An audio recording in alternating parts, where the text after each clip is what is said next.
Welcome, Uniform Retailers Association. My name is Jim Parker. I've been helping people sell businesses for nearly 25 years. I'm really excited because I recently did a transaction with Randy Fuller.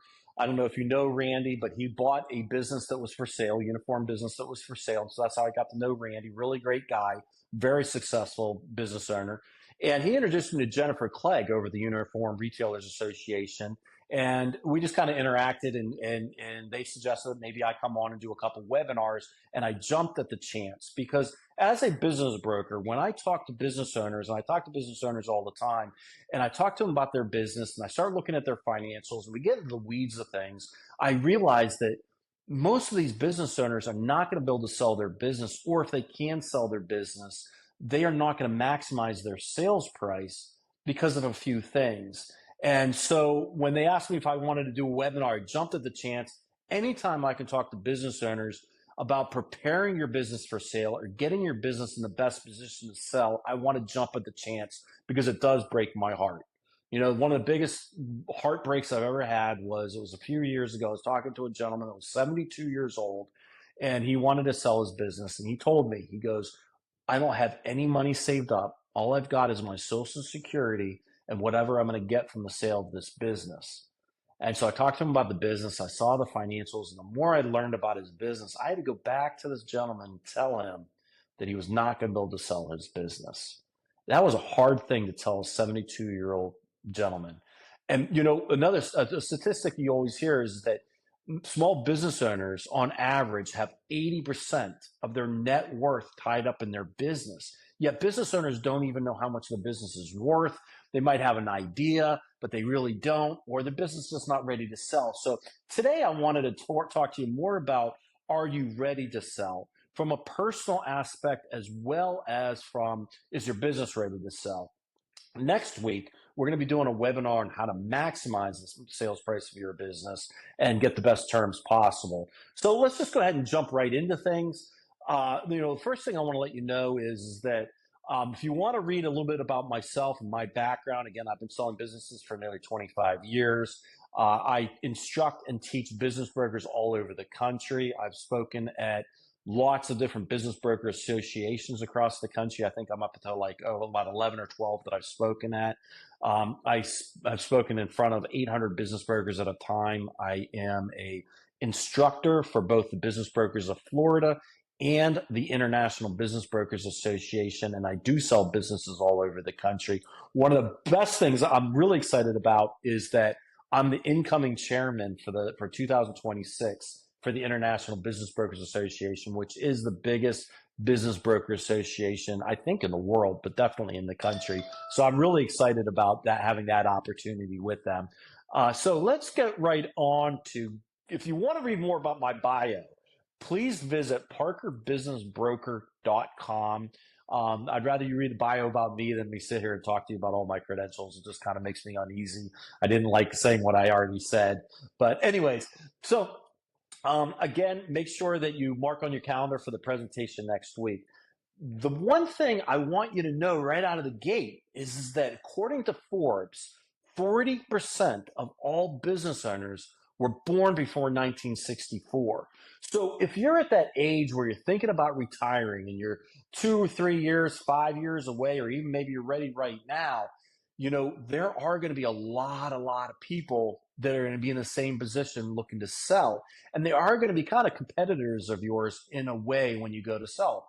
And so I want you, by watching this video, today's video, next week's video, to put yourself in the best position for when you're ready to sell and really make things happen. One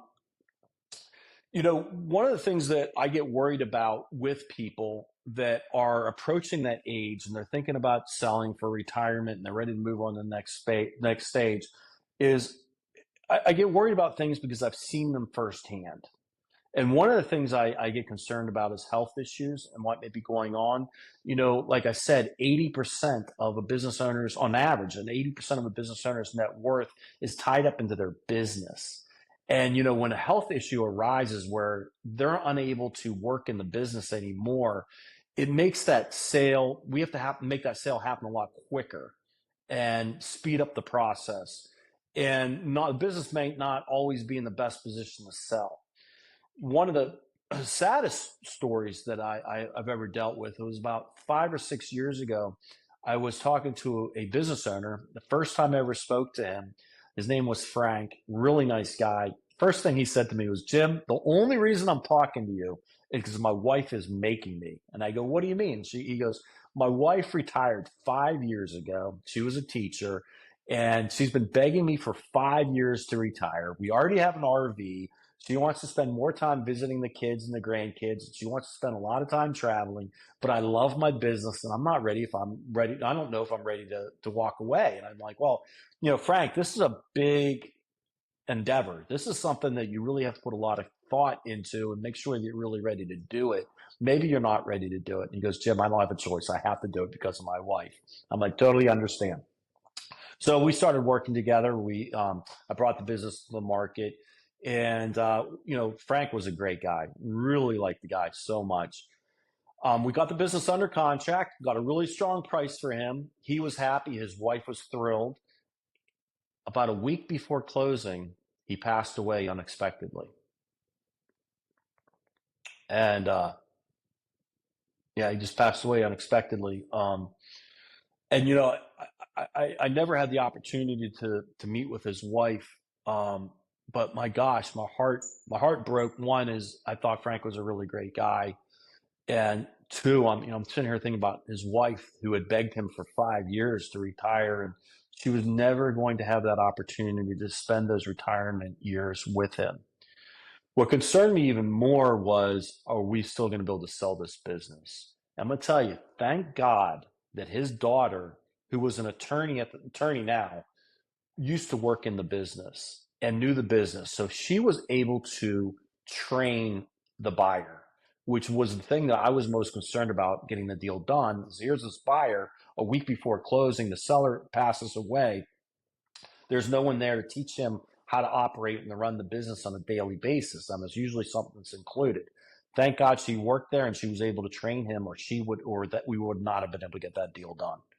And now, I'm just sitting with a situation where the wife doesn't get to spend a time with her husband in retirement. But, if that business would not have been able to sell, majority of the money that she would have had for retirement would not have been available to her. So, as you start to get up there in age, I don't want to sound all pessimistic, but when you get up there in age, you start thinking about your family, and the situation that you're in. And with health issues that could be coming up. Another big thing is I see is burnout. People approach me and they're like, "Hey, I'm ready to sell my business. I've been burned out for a couple of years now," and their numbers are starting to decline because they're burned out. They're not putting as much into their business, and what that does is the buyer looks at that and goes, "How far is that going to decline before it gets to the bottom?" Obviously, buyers like to see it when the business keeps going up with sales and profit. So that's a big thing I've seen a lot was burnout. Market conditions can change a lot. I don't want to get too in depth with this. I mean, in my 25 years, I've seen a lot of different things. I've seen September 11th. I've seen the Great Recession, COVID, just a lot of different issues. So those situations can affect things. Um, you know, First thing I want to talk about is the emotional aspect. This business, people say it all the time where your business is your baby. And maybe that's become we're a little bit numb to that because we say it so much, but it really is your baby. For most of you guys listening, you started this business from scratch, from nothing. And here you guys are, years later, and you gave birth to it, you nurtured it, you raised it, you brought it. And now you're talking about giving your baby to somebody else. That could be a hard thing to have happen. And you have to really look at it that way. Are you going to be able to give your baby away? On a side note, next week when we talk about maximizing your sales price, we're going to be talking about if your baby is ugly or not. Because I hate having those conversations with a business owner when I have to tell them, you're not going to be able to sell your business, your baby is ugly. And I don't say it that way, obviously, but that's what I want to do with next week's presentation is get you guys starting to think so that you can sell your business. Another big thing that I see is that business owners, after they sell, they lose their identity. And that's a big thing. That's your identity. That's your status when when you're, people know you as the owner of this uniform business that's very successful. They've known you that way all your life. Suppliers know you that way. Customers know you that way. Employees, and everybody knows you that. And then you're selling your business, and that identity as a business owner is going away. And that can be hard for certain business owners, and not just business owners, but even people looking to retire from a corporate job. That's something that they struggle with, is they're giving up that past identity. And you just got to realize that you're moving to a new stage of your life with a new identity, and you should get excited for that. You should get just to get excited about that. That should be the most exciting time of your life. I feel like the first third of your life is your growing up. You're growing up and you're kind of understanding the world. In the second stage of your life, you've got a career and you've got a family and you're raising kids and you do all that. And for a lot of us, we struggle during that second stage, or a lot of that second stage. Your third stage, that's the stage where you don't have all the responsibilities of family. Maybe it's just you and your spouse now. You can walk away from your career or your business and not have those responsibilities. It's time to be a little bit more selfish for yourself and what things that you like to do and what you want to do, and not be in charge of everything all the time and be responsible for everybody all the time, and actually have money to go out there and enjoy the things you want to enjoy. I mean, to me, the third stage of your life is the most exciting part of your life. That's something that I'm looking forward to doing 10 or 15 years from now. It's just an exciting thing. And another big thing is disruption of your duties, of your routines and your relationships. Every day you got that routine going, and all of a sudden you sell your business or you retire from your corporate job and you wake up and you're like, huh, what do I do? I really suggest that you need to start thinking about that. If you're thinking about selling your business in a couple of years, what is your going to look like? And start incorporating some of that stuff into your lifestyle right now, to say, hey, if you haven't golfed in 25 years and you're like, hey, I haven't golfed in 25 years, but I used to love golfing, I'm going to do that in retirement. Maybe you don't like golfing anymore, but try it out, but you should start golfing now. And maybe you go golfing, blow out of work early every Friday afternoon and, go golfing or whatever it might be. Start incorporating those things in your life now slowly, so that you know kind of what you want to do when you retire, when you sell your business. And a lot of times when I ask business owners, what do you want to do when you retire, I get the same things. We want to travel. My wife and I, we want to travel. We want to spend more time with the grandkids, blah, blah, blah, blah. But you also need to be thinking about the day-to-day activities that you'd be doing. Not just, hey, we're going to take a trip to a national park, or we're going to go overseas to this country. We're going to spend a week, every 3 or 4 months with our grandkids. But start thinking about what is your day-to-day routines going to be looking like. And again, try to start incorporating those into your daily routines as well right now. And you always got to have goals post-closing. You really do. And, when I say this, my parents, I'm lucky. My parents are 86 and 84. They're in extremely great health, great shape, and I see firsthand why they're in great shape and great health. My parents have been retired now for, I don't know, 25 years, and but they're extremely active. They're physically active. They're socially active. They're challenging their mindset every day, or mentally, or they do things that are mind related. So I think that's the big things, is being socially, physically, and challenging your mind, and keep doing that. If you sit on the couch and you watch TV every day, your body's going to rot, your mind is going to rot, and you're going to age very, very quickly. And I think the little things like this is what makes the biggest difference between someone that's 70, 80 years old, 85 years old, almost 90, and they're in extremely good health, and somebody that's 63 or 65 years old and they're not in good health. You got to be very conscious of that. You got to eat well. You got to stay physically active. And again, just, stay socially active and challenge your mind, and always have goals out there. Another big thing I think you need to think about is that, are you financially ready to sell? Like I said, that if you talk to a financial planner, do you know what kind of money you need when you retire? How much do you need to retire? You got your Social Security. Do you have any other investments? Is your house paid off? Like, how much money do you need per month once you retire to live on? And where do you fit right now? How close are you to that goal? And start preparing that. And a big thing of that, like I said, is going to be the sale of your business. We already covered that for a lot of business owners, or the average business owner, they have 80% of their net worth tied up in their business, yet they don't even know how much their business is truly worth. Now, they might have an idea. They talk to their CPA, and their CPA says, oh, your business is worth X amount of dollars. They talk to their financial planner. I'm going to tell you, first of all, I can't tell you how many business owners over the years have said, I already know how much my business is worth. I say, how? And they said, oh, my CPA told me. And I said, okay, great. And then I get their financials and I ask the questions and I start doing it.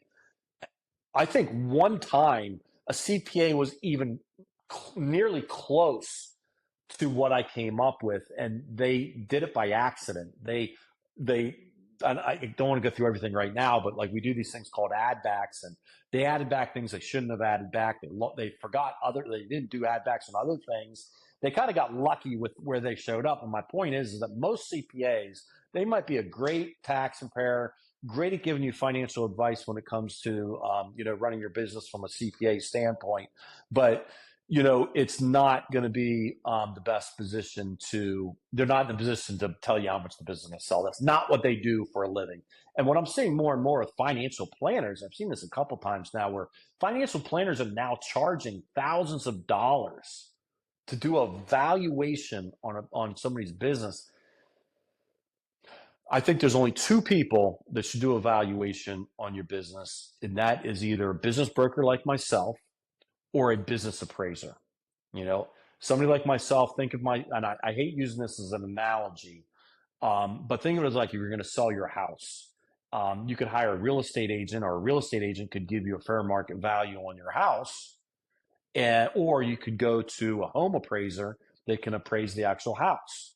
The appraiser is going to hold up better with courts. They're going to hold up better with banks, things like that. But don't take anything away from the real estate agent, because this is what the real estate agent does day in and day out, is sell homes. So they know how to value that home, and they're going to be very, very close. And got to remember, this isn't exact science. You could ask 10 different real estate agents and home appraisers, and they're going to kind of all come up with they're going to be in the ballpark, or they should be in the ballpark.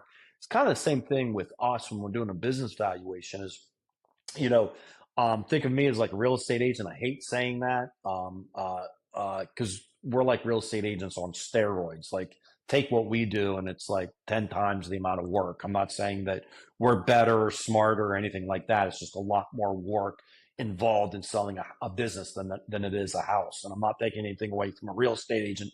It's just the facts that we're facing. But, and then you can have a business appraiser doing an actual appraisal on the business. I want to tell you, I don't charge anything for my broker's opinion of value. If you want to know what the most probable selling price of your business is, I'll do that free of charge. You're not obligated to use my services. I do it for people who are looking to sell their business anywhere from now into the next couple years, and we'll get into that later. Or you can find somebody else. I'm not saying you have to use me. You can find a qualified, seasoned, experienced business broker that can do a broker's opinion of value for you and not charge you an arm and a leg to do it. So, but those are the only ones that I think should do it. I don't think CPAs and financial planners, for the most part, should be doing appraisers. I'm sure that there are some people out there that are qualified to do it, and they do it all the time, but for the most part, they're not. And another thing I get concerned about too, when business owners say they know how much their business is worth, is that they're sitting around at a conference at a bar having a beer with somebody, and somebody's like, did you hear what Jack sold his business for? And da da da da. Yeah, he sold it for an X multiple of gross sales or an X multiple of EBITDA, and da da da da. That kind of stuff kind of spreads throughout the association, or I'm not saying about this association, I'm just talking about in general. And the information is wrong, and it's just kind of passed on. So that don't be listening to that bar talk, and being like, okay, my business is worth that, and you're taking off a bar. This is your retirement.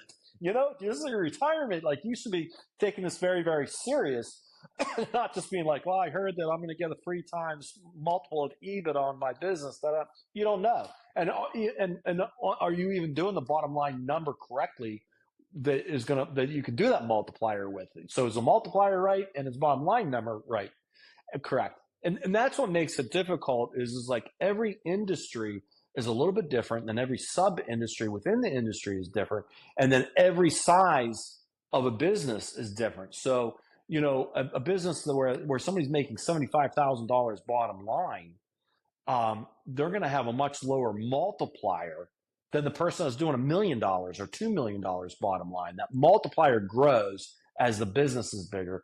Not to mention there could be some geographical situations in there, things like that. But anyways, the point of this is you either need to go to somebody like myself or you need to go to an actual business appraiser and pay the money to get the appraisal done if you're going to them. Don't rely on anybody else. And another thing on top of that is I hear all the time is I know how much my business is worth because I've looked online and I've seen other businesses like mine for sale at X amount of dollars. I'm going to tell you, most of the businesses for sale out there are not going to sell. And we're going to get that in a little bit, but that's like the worst thing you could do too is be going off of what's on the market, what's for sale right now, because that could really sway things very badly. So that's probably the biggest advice I'm going to give you today is make sure you get an actual broker's opinion of value or an appraiser done on your business. And this is what we were talking about. This slide is your business ready to sell? Do you know what the realistic value of your business? And you look at this is that 80% of the businesses for sale do not sell. Only 10 to 20% of business, and this is according to Forbes, only 10 to 20% of businesses for sale are going to actually sell. So 80 to 90% of the businesses on the market are not going to sell. And this is what breaks my heart because a lot of these businesses could sell if they did a little bit of basic planning again, and that's what we're going to be covering next week in the webinar. And it's not like you have to spend, you have to revamp your entire business. Making a few simple changes in your business can make a huge difference on whether you can sell or not, and also maximize the sales price. But this is a big thing you got to understand is that 80 to 90% are not going to sell, and of that 10 to 20% that do sell, are they really getting the best price they could be getting? And are they getting the best terms that they could be getting? And the chances are not. They are not. I think there's a few things that you got to make sure the business is ready to sell and it's ready to go. Talk about that next week. 2, you got to make sure that the business is priced reasonably. And number 3, you got to make sure that the business is being taken to the market with the correct strategies and the correct information, the correct processes. There's certain things that buyers want to see. There's certain things you want to get in front of buyers, the way you handle it. So make sure that you got to make sure the systems are done right, the strategies are done, et cetera, et cetera. Those are like the 3 key kind of components to making sure that you're on the right track. In the best case scenario, you should start getting your business ready about 2 to 5 years before you're actually ready to sell.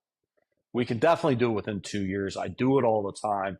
5 years is even better. But, if you're 63 and you want to retire at 65, you definitely still have some time. And hey, if you're out there and you want to sell today, there might be a good chance that you can still sell today. I'd say reach out to me.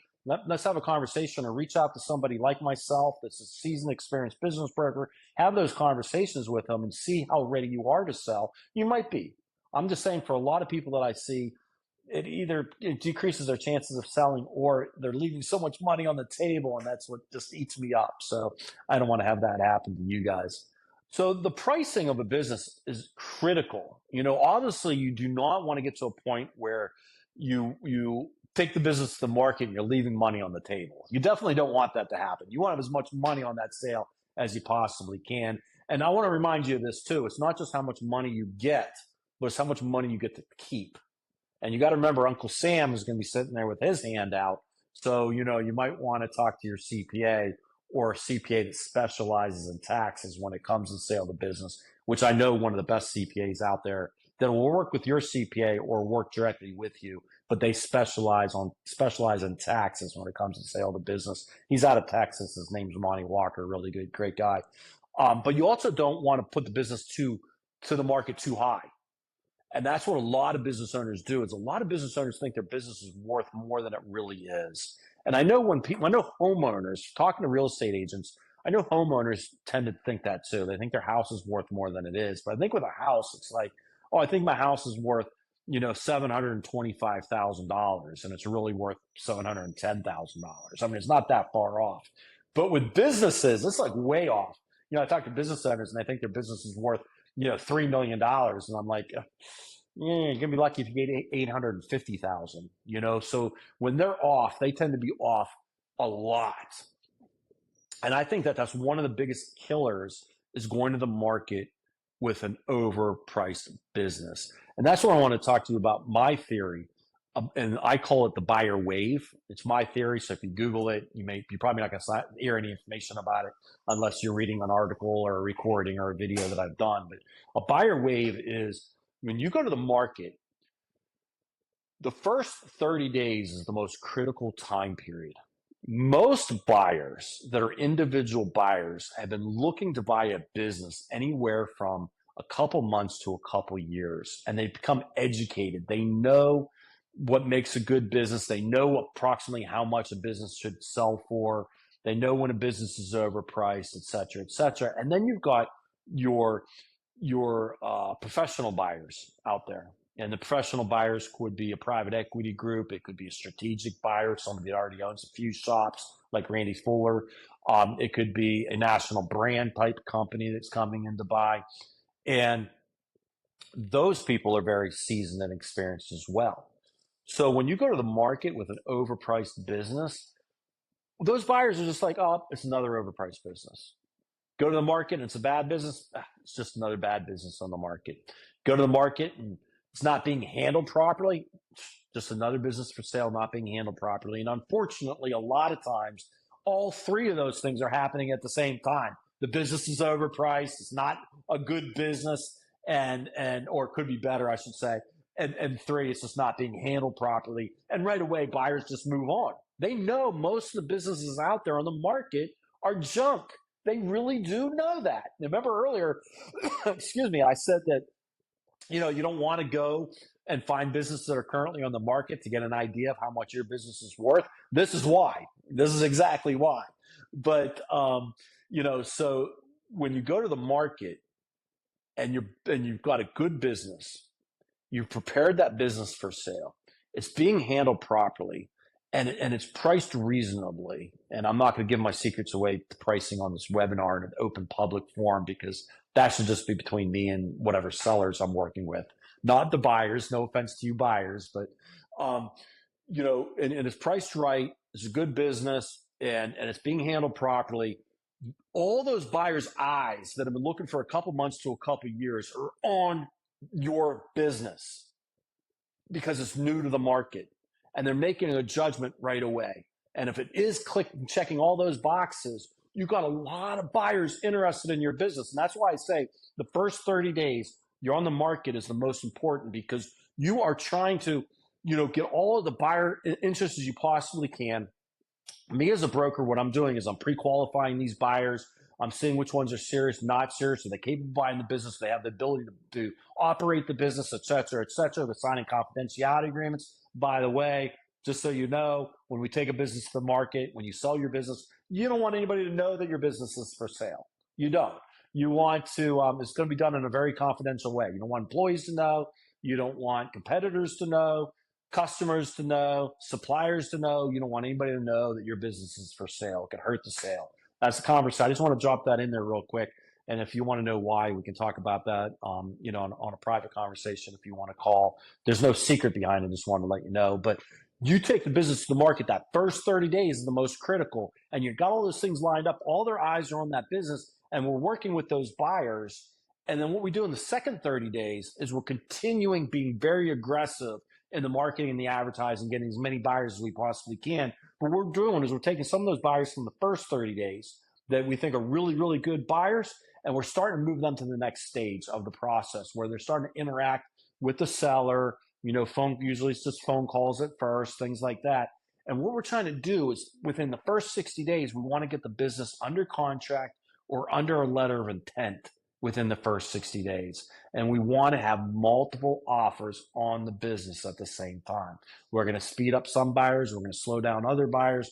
We're going to try to get multiple offers. Where do you think you're going to get the most amount of money for your business? You got one buyer. Think about the other way. Go to the market, overpriced business. It's overpriced. It's not handled properly. It's not. It's not. Things haven't been changed. There has been no prep work done, and the buyer's like, and then every month you lower the price. You lower the price. 6 months go by. You lower the price. Now, 6, 7 months later, you're lower than you would have been if you went to the market with the correct price to begin with, and you're getting hardly any activity because it's been on the market for 6 or 7 months. These buyers have already moved on. That you've missed that wave of buyers. That's why I call it the buyer wave. You missed that wave of buyers. And now finally you got one buyer that's interested in your business and they want to negotiate. You hold no cards in the negotiation. You can bluff if you want to, but you hold no cards. It's your first serious buyer in 6 or 7 months. Or you go to the market with a good price to begin with. And I say good price. I'm talking, we'll get into, you mean you can talk about it on the phone. You get market with a good price right out of the gate. You've got a lot of buyers interested in. Multiple buyers are putting an offer in on your business. That's where you're going to maximize your sales price. That's how you're going to get the best terms possible. So just kind of wanted to give you an idea of what the buyer wave is and how critical it is when you go to sell your business. Don't make that mistake of going to the market with an overpriced business. Don't make that mistake. You're going to end up taking less money at the end of the day, and you may be in a position where the business doesn't actually sell. So, going through the different buyers, I kind of threw them into 3 groups before. Really, I normally say that there are 5 groups. You got the individual buyers. The individual buyers are usually coming from the corporate world. They've had a very successful corporate career. They have moved up. They're usually either in marketing, management, sales, something like that. They're making a few $100,000 from the business. They got a decent net worth, a really good net worth. They've made the corporation they're working for a lot of money, and they're in their 40s and 50s. I'm kind of stereotyping it, but this is like really the stereotypical buyer. They're in their 40s and 50s, and they're looking around and going, I've always dreamed of owning my own business, and I'm not getting any younger, and I don't want to start anything from scratch. I'm going to buy a business. And they usually do it with an SBA loan, which allows a small business administration loan, which allows them to put 10% down on the business. And those buyers can be some really great buyers. If your business is going to sell for $2 or $3 million or under, that's probably going to be your buyer, more times than not. Then you've got your strategic buyers, and this is somebody that's in your industry already, and they're looking to expand their operations, kind of like Randy Fuller did, and they're looking to acquire businesses just to expand, and they're really good buyers as well. They may pay a little bit more money than an individual buyer because there's some synergies, not very much more, but maybe a little bit more because usually there's some synergies and there's some cost savings that they can look at and go, hey, I'm going to be putting all my operations together, and I'm going to get a better discount on my suppliers and blah, blah, blah, blah, or I don't need this employee doing this over here because I already got somebody back here doing that. There's just some synergies going across that. Then you got private equity groups. Private equity groups, if you're going to be selling, if you've got a business that's making $1 million or more bottom line, or 750,000, maybe a low, but usually it's $1 million or more in bottom line, not gross sales, bottom line. The private equity groups are going to start climbing in with you. They're going to be all over you. Private equity groups are huge right now. Private equity groups has grown 400% in the last 15 years. So they're really good buyers. They tend to usually pay better multipliers than an individual buyer, even sometimes a strategic buyer. They got very deep pockets. And a lot of times what happens is that strategic buyers, people in the industry, team up with private equity groups because of the funds that they have and the financials that they have. So, sometimes those two will kind of work together. The other one is family offices. Family office is basically a rich family that does investments, and they usually hire people to look for ways to invest, and they're going to buy a business, and they buy several businesses, and they hire people to run those businesses, et cetera, et cetera. They know that they get the right businesses, they're going to get a better return with that business than they will in the market. They're not looking at 10, 11% returns, they're looking at higher returns. And then, least but not last, I guess it is last, is, look at your own team. There be a manager that's currently at your shop that would be a great buyer for the business. You got to remember they might be a great manager, but it doesn't mean they're actually going to be a great business owner. So you got to look at it as this type of person that could actually, I know that they can manage the shop well, and they're great with the fellow employees, et cetera, et cetera. But start picturing them. Do you think they can actually run the business itself? Because being a manager and being a business owner, there's a huge difference between that. You have to have a better understanding of financials, handling the finances of the business. You got to handle a lot more delicate issues. I just don't want to get into it all, but that's my biggest thing. It'd be great if you've got a manager that can operate the business. And just so you know, an SBA loan, typically a buyer needs 10% down on that. If your manager is working in the business, technically they could get into getting an SBA loan with 0% down if you are willing to finance that 10% as the down payment. However, I say technically because those are the SBA rules, but in reality, banks want buyers to have skin in the game. So I have not come across a bank yet. They will under certain circumstances. I got to be careful what I say, because they will under certain. More chances than not, the bank is going to want the buyer to have skin in the game. So they want the buyer to at least have 5%, and the seller can carry a 5% owner's note as the other 10%. So that's how you make up the 10%. So if you've got a great employee working in your company, you can work at it. You could do it that way.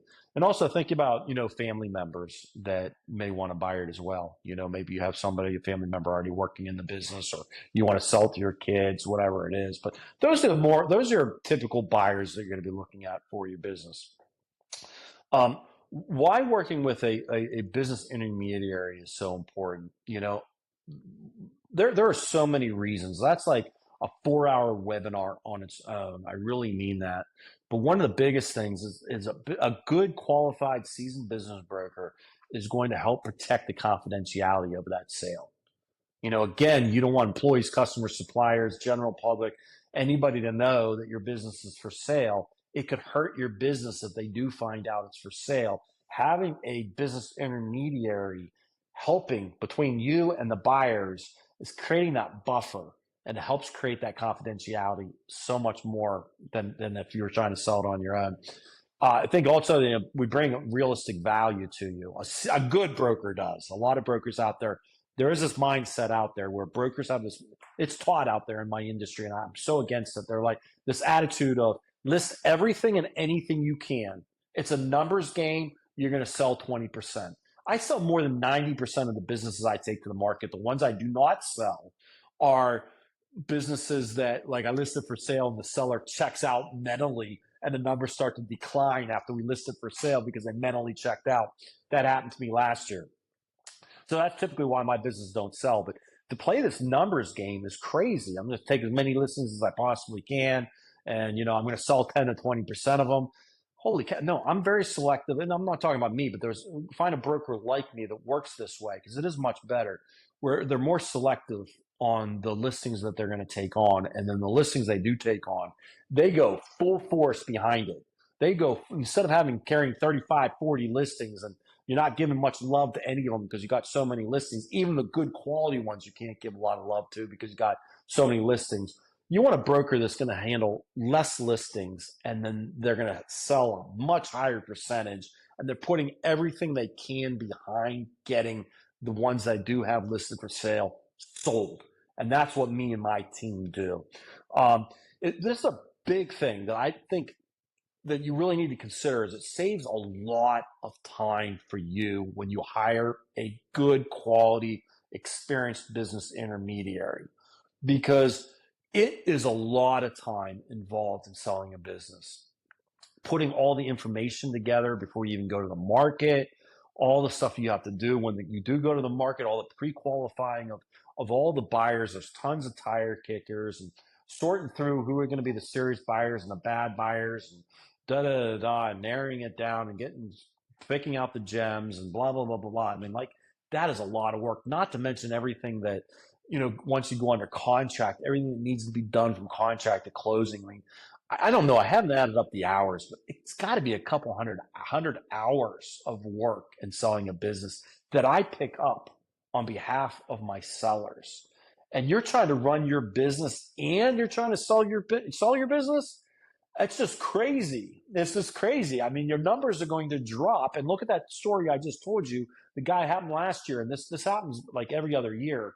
Every couple of years, I get that person that they mentally check out once the business is listed for sale. But if you had to handle the actual sale of the business, that is a job on its own, and you're distracted by that, and it could hurt your business, and the numbers would start to decline, which could hurt your business from a sales price, but also maybe put you in a position where you can't even sell your business. And not to mention that you've got somebody qualified, that's serious, that's knowledgeable, that's guiding you through the entire process from beginning to end.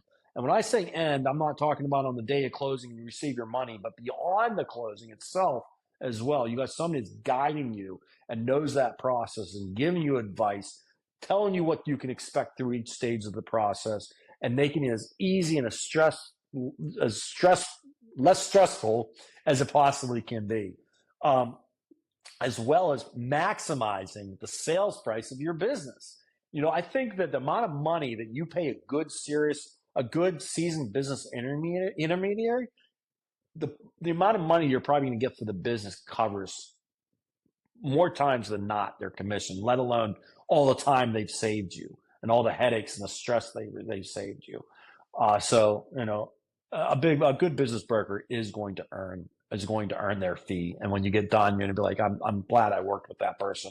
The key is to find somebody good. Just like any industry, we've got some great brokers, we've got some good brokers, and we've got some bad brokers, just like any other industry out there. So just make sure you're really getting to one.